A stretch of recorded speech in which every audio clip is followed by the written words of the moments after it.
नमस्कार बच्चों, आप सबका स्वागत है मेरे चैनल तनसुमन क्लासेस में। कक्षा 5 आज हम आपकी पाठ्य पुस्तक रिमझिम का पाठ 4 पढ़ेंगे, जो नन्हा फनकार के है। नन्हा फनकार यानी नन्हा यानी छोटा और फनकार यानी कलाकार। तो इसमें एक छोटे कलाकार की कहानी है कि उस बच्चे में ऐसा क्या स्पेशल है, क्या उसमें कला है जो हम सब में नहीं है, और हम सब में भी कुछ न कुछ विशेषताएं ज़रूर होती हैं। तो इस बच्चे में ऐसा क्या स्पेशल है, इस पाठ में हम आज पढ़ेंगे। तो चलिए शुरू करते हैं। वह लड़का एक चौकोर लाल पत्थर के पास बैठ गया। उसने जल्दी जल्दी कोई प्रार्थना बुदबुदाई और छीनी हथौड़ा उठाकर अपने काम में जुट गया। यानी जिस बच्चे के बारे में बात हो रही है वो लाल पत्थर के पास बैठ गया और वो जल्दी जल्दी प्रार्थना बुदबुदा रहा है। जैसे बुदबुदाई है ना, हम कुछ विश मांगते हैं भगवान से, तो हम मन ही मन में अपने मन ही मन में जो विश मांगते हैं, तो उसको हम जोर से तो बोल के नहीं मांगते हैं, हम धीरे धीरे बोलते हैं मन ही मन में। दैट मीन्स बुदबुदाना। छीनी हथौड़ा उठाकर अपने काम में जुट गया। छेनी हथौड़ा बेटा जो हैमर होता है, और छेनी एक कील का रूप होता है जो आगे से थोड़ा सा चौड़ा होता है, जिसका मुख्यतः प्रयोग पत्थर को शेप देने में काम आता है। कुछ दिन पहले ही उसने इस पत्थर पर घंटियों की कतारें और कड़ियां उकेरना शुरू किया था। यानी कुछ समय पहले ही उसने क्या बनाना शुरू करा था इस पत्थर पे? घंटियों यानी बैल। उसने बहुत सारी बैल्स बना दी। और कड़ियाँ, कड़ियाँ यानी चेन। तो उसने उन पे बनाना शुरू किया था। लड़के ने एक अधबनी अधूरी घंटी पर छेनी की नोक टिकाई और अधबनी यानी इनकम्प्लीट, उसने एक घंटी पर छेनी टिकाई और सावधानी पूर्वक यानी हथौड़े को इस्तेमाल कर रहा है, वो बहुत केयरफुली उस पर कर रहा है और घंटी पर नक्काशी करने में जुट गया।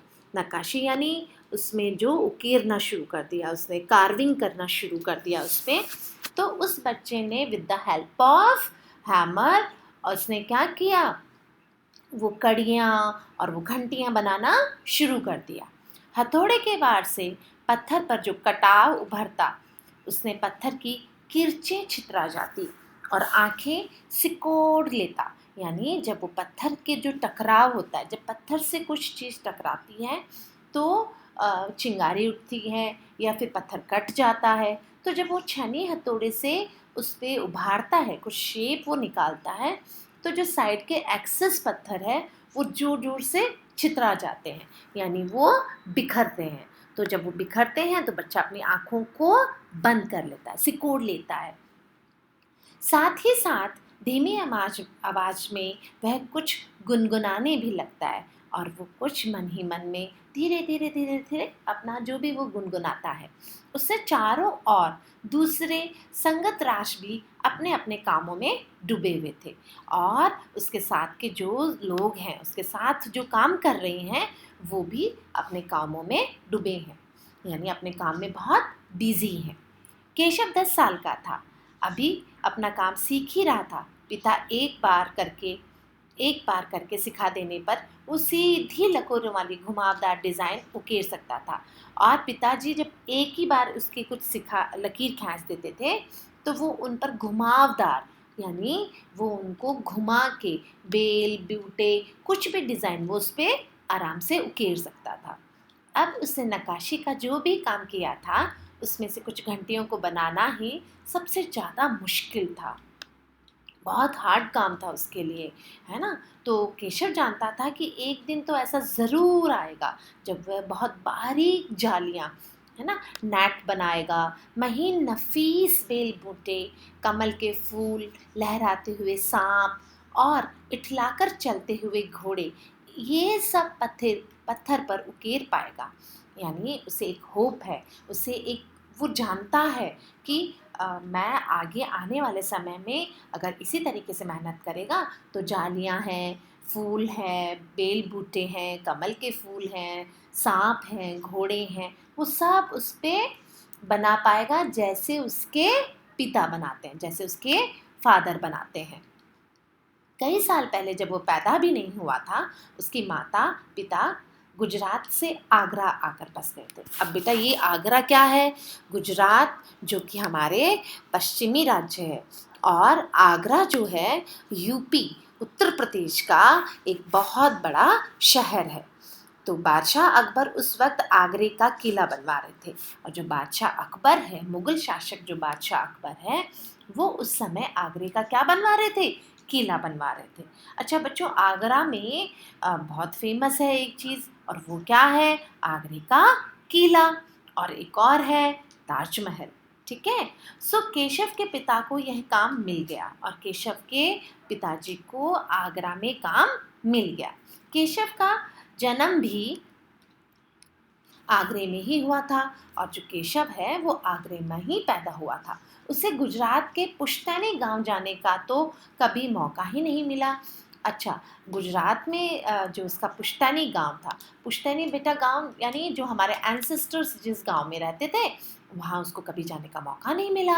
आगरा की गलियाँ और सब सीकरी, बस यही उसका घर था। और अब जो सीकरी है, फतेहपुर सीकरी है, और जो आगरे की गलियां हैं, वही उसका घर था। चारों ओर हो रही छैनी हथौड़ा की ठक ठक खड़ खड़ के बीच केशव को किसी के कदमों की आहट भी न सुनाई पड़ी। और छैनी हथौड़ा जब वो चलाता था तो किसी की उसको आने जाने की कोई भी आहट सुनाई नहीं देती थी। आहट यानी कोई भी आवाज़ आने जाने की। इसलिए अचानक कानों में एक आवाज़ पड़ने पर वह चौंक गया, और अचानक सडनली उसके कानों में, उसके ईयर्स में आवाज़ आई, माशा अल्लाह, ये घंटियाँ कितनी सुंदर हैं, तुमने खुद बनाई है?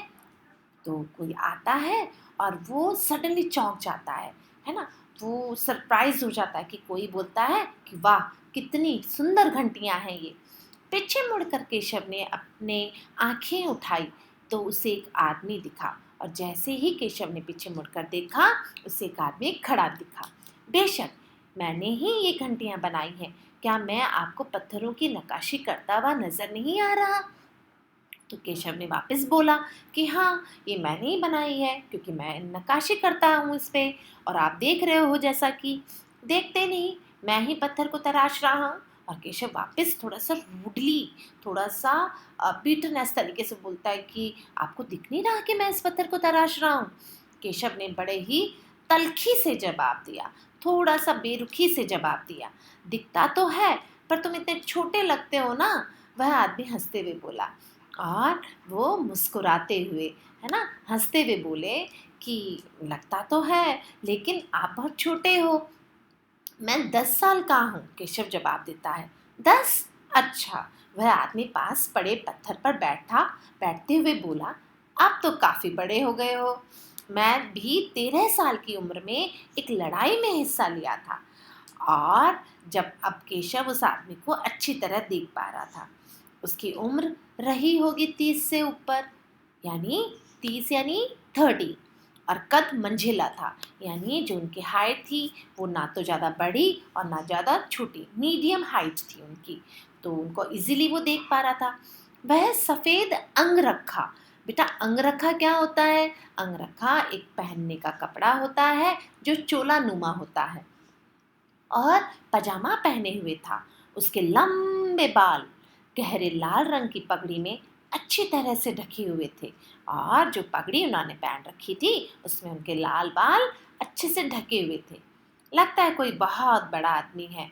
केशव ने इस आदमी को गले में पड़ी बड़े बड़े मोतियों की माला, और जो पर्ल की माला उसने पहनी थी गले में, अंगुलियों में अंगूठियाँ, खूब सारे रिंग्स पहनी हुई थी उन्होंने, को देखते हुए सोचा, तीखी नाक, बड़ी बड़ी आँखें, होठों को ढकते हुए नीचे की तरफ आती घनी मूछें। केशव उस आदमी के व्यक्तित्व का मुआयना कर ही रहा था कि तभी उस आदमी ने एक नक्काशी की तरफ इशारा करते हुए कहा, इस लड़ी में अभी काम काफ़ी बाकी है। उससे पहले ही केशव कोई जवाब देता तो उसने क्या कहा कि इस जो लड़ी आप बना रहे हैं इसमें कुछ काम तो अभी बाकी है। तो केशव तेजी से दौड़कर आने की आवाज़ सुनी, और यह कोई और नहीं, महल का पहरेदार था। और जैसे ही वो उन बच्चे से बात कर रहा था, एक पहरेदार आया। पहरेदार जो चौकीदार होते हैं, है ना, जो पहरा देते हैं। तो हजूर माफ़ करें, मुझे आपके आने का पता नहीं चला, हाँफते हुए उसने कहा। और वो दौड़ते हुए जब आया तो उसका सांस फूल गया। तो हाँफते वो बोला। फिर वह मुड़कर भौचंक से खड़े केशव को घूरते हुए बोला, बेवकूफ़, खड़ा हो। हजूरे आला के सामने बैठने की ज़रूरत कैसे की तूने? झुककर सलाम कर इन्हें। और पहरेदार थोड़ा सा रूडली बोलता है बच्चे को कि क्या तुम्हें दिख नहीं रहा है, हजूरे आला यानी आपके जो राजा जी हैं, जो हमारे सल्तनत के जो हजूरे आला हैं, वो आपके सामने खड़े हैं और तुम बैठे हो। जल्दी से खड़े हो और झुककर इन्हें सलाम करो, नमस्कार करो। अब केशव का माथा ठनका। और केशव का माथा ठनका यानी दिमाग में थोड़ा सा ऐसा हुआ कि अरे ये मैंने क्या किया। उसे कुछ समझ आ रहा था। बदहवासी में छेनी हाथ से छूटकर नीचे गिरी। और बदहवासी यानी होश में ना रहना। और वो जल्दी से उठकर खड़ा हो गया। अरे कहीं ये बादशाह अकबर तो नहीं। और उसके मन में ये ख्याल आया कि ये क्या बादशाह अकबर मुगल शासक जो हैं वो तो नहीं। यह ख्याल आते ही, ख्याल यानी उसके मन में सोच आया, उसके ओपिनियन ऐसे आते ही झुककर सलाम किया।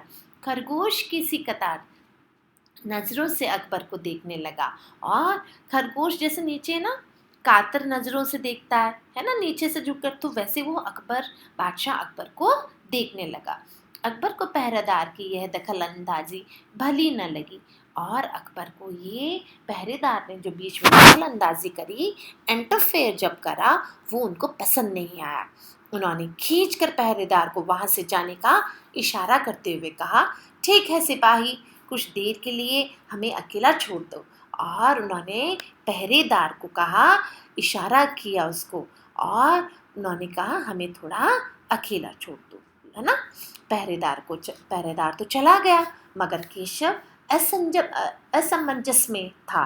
और उसको समझ नहीं आ रहा था कि असमंजस यानी समझ में ना आना, उसे क्या करना चाहिए। वापस अपना नक्काशी का काम शुरू करे या बादशाह के हुक्म का इंतजार में खड़ा रहे। दिल तो उसका अभी भी धक धक कर रहा था। धक धक यानी जोर जोर से दिल का धड़कना। हाँ, पर अब वह डरा हुआ नहीं था, क्योंकि अकबर प्यार से उसे देखते हुए मुस्कुरा रहे थे। और जब अकबर मुस्कुराए तो उन्होंने पूछा, तुम्हारा नाम क्या है? अकबर ने नरम आवाज से पूछा, यानी बड़े पोलाइट तरीके से उन्होंने पूछा। केशव, उसने नपा तुला जवाब दिया। और उसने बड़े लिमिटेड वर्ड्स में ना जवाब दिया।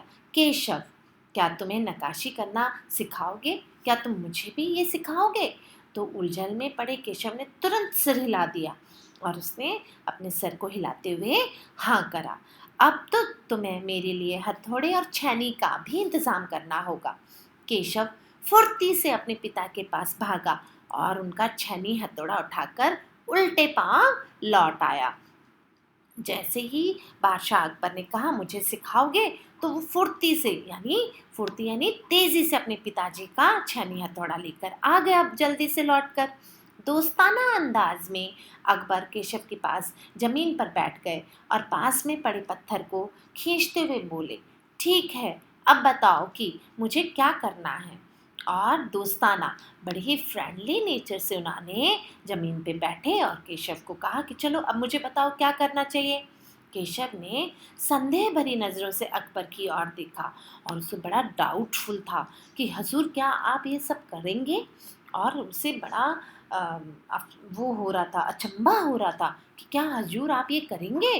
क्यों नहीं, मुझे तो विश्वास है कि मैं सीख लूँगा। और अकबर ने जवाब दिया, बादशाह अकबर ने, कि ये मुझे पता है, कि मैं ये सीख लूँगा, मुझे विश्वास है।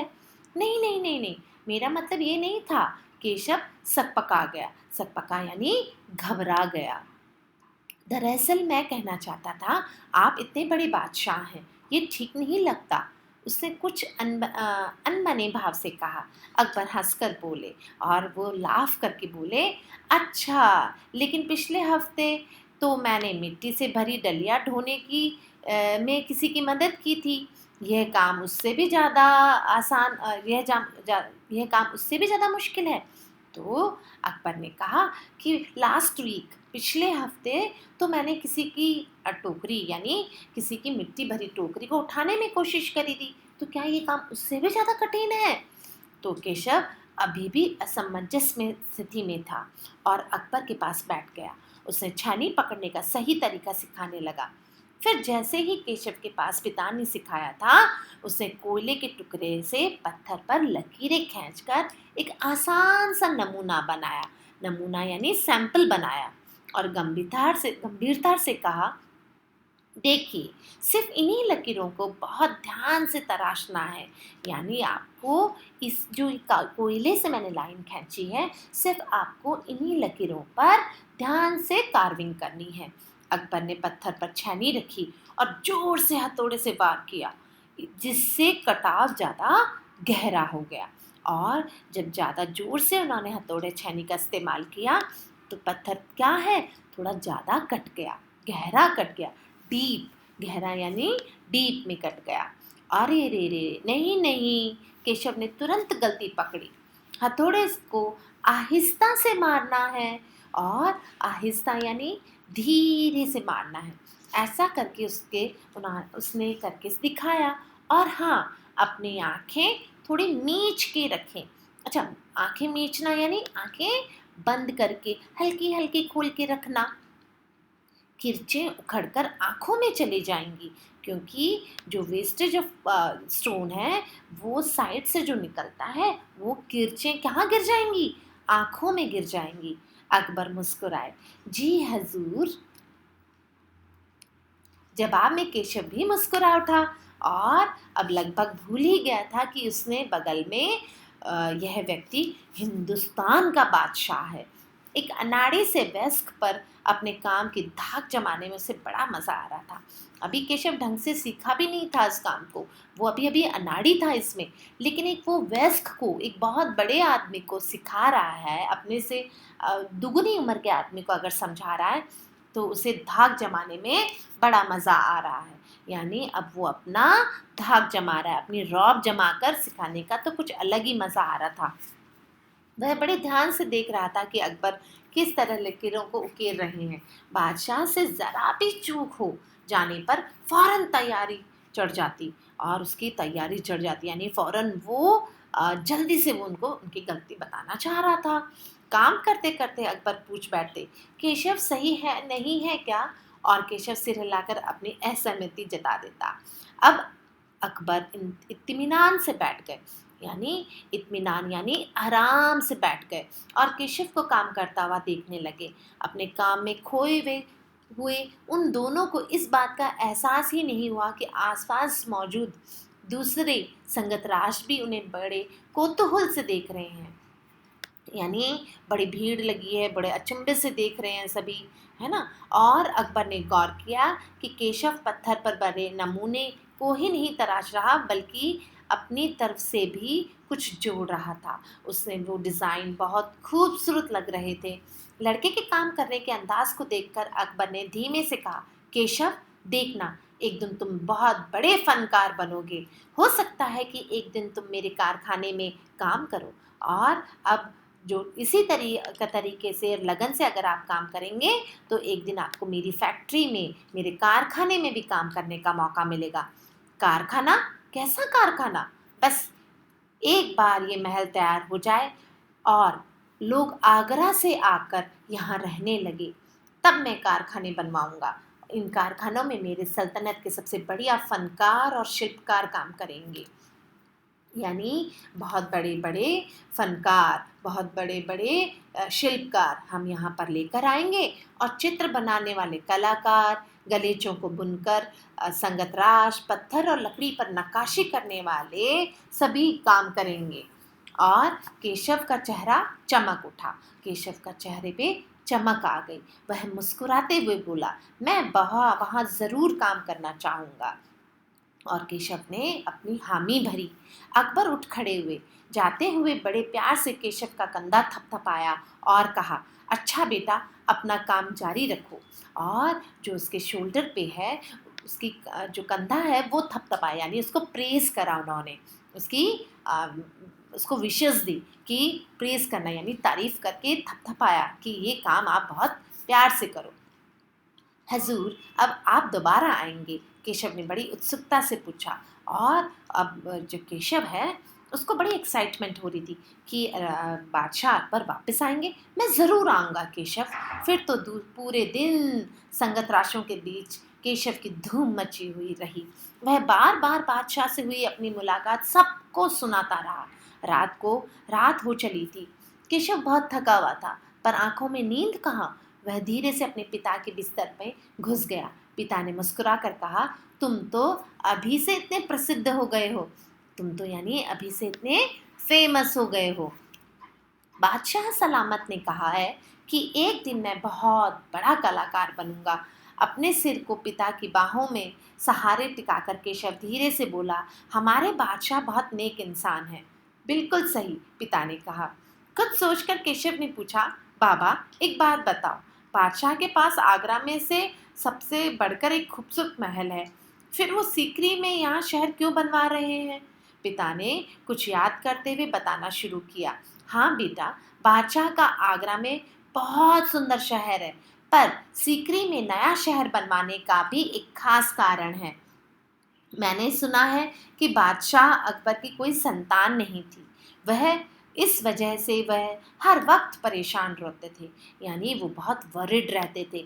उनको बड़ी जब उनकी कोई संतान, यानी उनके कोई पुत्र पुत्री नहीं है, तो वो थोड़े से टेंशन में रहते थे। वे बहुत से साधु संतों और फकीरों के पास गए। वो बहुत सारे साधु संत और फकीर, है ना, उनके पास गए। भटकते भटकते बादशाह ख्वाजा सलीम चिश्ती के पास सिकरी आए, और उन्होंने ही बादशाह को बताया कि उनके नहीं, तीन तीन संतानें होंगी। यानी सलीम चिश्ती जो है सिकरी में, वहाँ पर बादशाह अकबर आ गए और उन्होंने उनको बताया कि उनकी एक नहीं, तीन तीन संतानें होंगी। शहजादा सलीम, मुराद और दनियाल केशव के चहकते हुए कहा, बिल्कुल सही। अब बादशाह ने ख्वाजा सलीम चिश्ती के सम्मान में सिकरी में नगर बसाने का फैसला किया था। केशव ने कहा, अच्छा, अब समझा, इसलिए बादशाह अकबर ने अपने बेटे का नाम सलीम रखा है। हाँ, इसी के कारण हम यहाँ एक नए शहर के लिए पत्थरों को तराश रहे हैं। केशव उनिंदी आवाज में बोला। पिताजी ने कहा कि उनका लाडला बेटा सो गया है, और पिताजी ने देखा कि करके पिताजी की बातें सुन के नन्हा फनकार जो है, अब वो बेटा सो गया है। तो आपको ये चैप्टर यहीं फिनिश होता है। Thank you. आप लाइक और सब्सक्राइब करना ना भूलें। Thank you.